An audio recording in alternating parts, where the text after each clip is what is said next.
કેશોદમાં નિર્મળ Gujarat 2023-24 grant અંતર્ગત ward number 8માં ફુવારા ચોકના ચારેય તરફના જે રસ્તા છે તેનું બ્યુટિફિકેશન કરતા ડિવાઈડરમાં ગ્રીન સ્પેસ અને લાઇટિંગ વાળા થાંભલા ઊભા કરી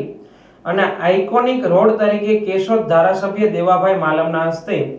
નગરપાલિકાના પ્રમુખ મેહુલભાઈ ગોંડલિયા, ઉપપ્રમુખ અને તમામ સદસ્યોની ઉપસ્થિતિમાં લોકાર્પણ કરવામાં આવ્યું હતું।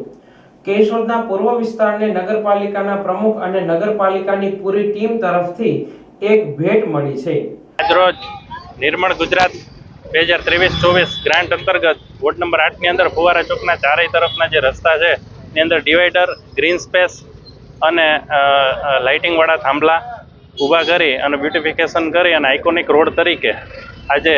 માનનીય અમારા લોકલાડીલા ધારાસભ્ય શ્રી દેવાભાઈ માલમના વરદ હસ્તે અને નગરપાલિકાના પ્રમુખ શ્રી મેહુલભાઈ ગોંડલિયા અને ઉપપ્રમુખશ્રીના અને તમામ સદસ્યશ્રીઓના ઉપસ્થિતિમાં આ લોકાર્પણ કરીએ છીએ અને કેશોદના પૂર્વ વિસ્તારને નગરપાલિકાના પ્રમુખ અને નગરપાલિકાની પૂરી ટીમ વતી એક ભેટ આપીએ છીએ। નિર્મળ ગુજરાત 2 અંતર્ગત ફુવારા ચોકથી અજાબ રોડ સુધી સારા વૃક્ષો વાવી ઓર્ગેનિક ટાઈપનું વાતાવરણ ઊભું થાય એ માટેનું આયોજન કરી